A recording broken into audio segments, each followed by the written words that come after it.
Hello students, welcome to your grammar class. Today we are going to deal with the second chapter of grammar, that is singular and plural nouns. So let us see the definition and some examples. So let us see the definition of singular nouns. Singular noun refer to one person, idea or thing. Let us see some examples. Ajit bought a gift for his mother. Here I have highlighted the word gift, which is one thing, thus it is a singular noun. The boy had a baseball in his hand. Similarly, here too, the words boy, baseball and hand refers to one person, thing. So they are singular nouns. Your mom is going to be upset about that broken lamp. Here mom is one person and lamp refers to one thing. Thus, these are examples of singular noun. Now, let us see what do we mean by plural nouns. Plural nouns refer to more than one person, idea or thing. Let us see some examples. Ajit bought many gifts for his sister. Here we are talking about more than one gift, so gifts is a plural noun. The boys were throwing baseballs back and forth between bases. Here the words boys, baseballs and bases talks about more than one person or things. Thus they are known as plural nouns.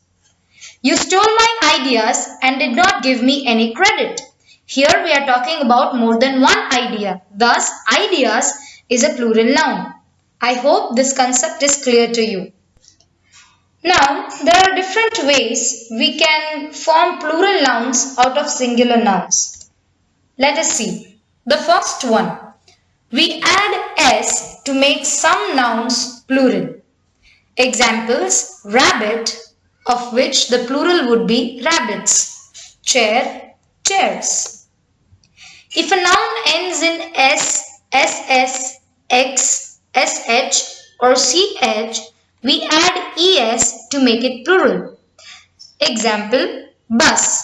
It ends with the letter s, so we will add es and the plural of bus would be buses. Similarly, box, boxes, church, churches, loss, losses, wish, wishes.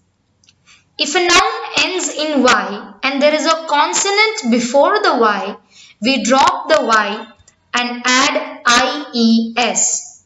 Here we have to see the words that ends with y and has a consonant before it.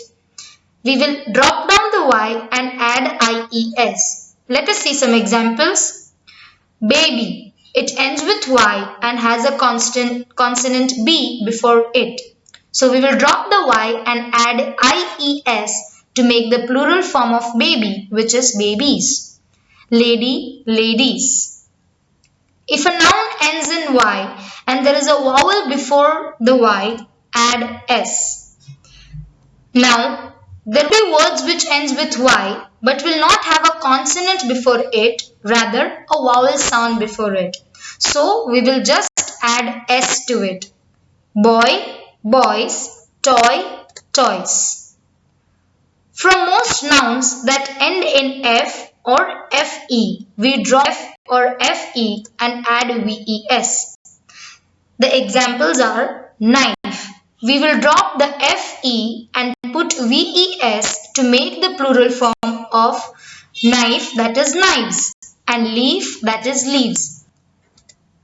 To most nouns that end in o, we add es. Examples, mango. That ends with o, so we will make the plural of mango by adding es, that is mangoes. Tomato, tomatoes. Some nouns remain unchanged in the plural. Example, sheep will remain sheep when you want to make it plural too.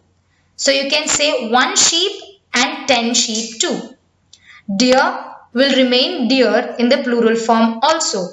Fish, fish, aircraft, aircraft.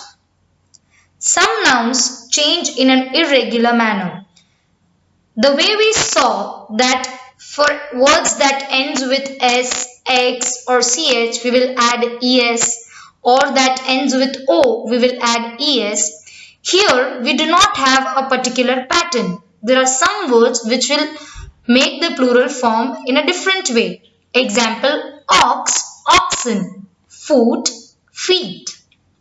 There are some nouns that always plural. Examples, scissors.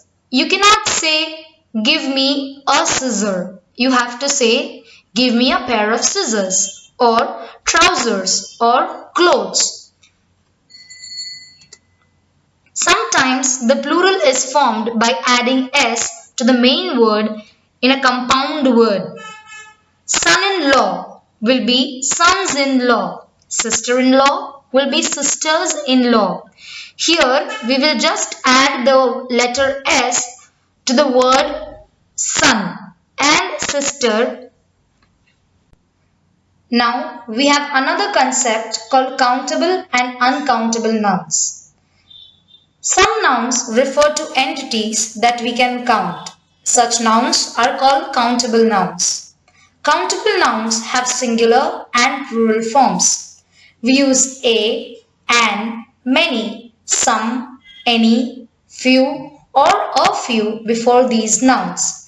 So, there are countable nouns and uncountable nouns. Countable nouns can have both the forms singular and plural as we can count it. For example, a bird is a singular countable noun, or 10 birds are plural countable nouns. A book, 3 books, an umbrella, 5 umbrellas. Some nouns refers to entities that we cannot count. Entities means things. Such nouns are called uncountable nouns. Uncountable nouns are always used in the singular. As we cannot count these nouns, we cannot have a plural form of it. Thus, uncountable nouns always has a singular form. Examples, air, wood, weather, meat, milk, music. These are the things we cannot count. We cannot say, I saw one air or I saw one wood. We can count logs of wood, but we cannot have many woods, as it is uncountable. We use expressions like enough, much, some, any, little, a lot of, or plenty of before some uncountable nouns to indicate quantity. As I already told you, uncountable nouns are always considered singular. But in case if we want them to consider as countable, we use certain words or expressions. Example, some food, plenty of water, a pinch of salt, some advice, a little sugar, a piece of advice. All these words, food, water, salt, advice, sugar, we cannot count. But if we want to suggest a particular quantity to make it look like singular, we will use these words. Sometimes we count the number of containers which contain these uncountable things to express quantity. Now, if we want to suggest a quantity but it is an uncountable noun, so we will say the number of containers in which these uncountable nouns are there. Examples, a bucket of water, a can of cola, a spoonful of sugar, 2 jugs of water, a glass of water, 3 packets of salt, 2 cubes of sugar. I hope this is clear to you. Now, some and any can be used with both countable and uncountable nouns. Books is a countable noun. Books is a plural form. But to suggest some quantity, we will use some. With uncountable noun like water also, we can use the word some. So, some books and some water both are considered right. I hope this chapter was clear to you.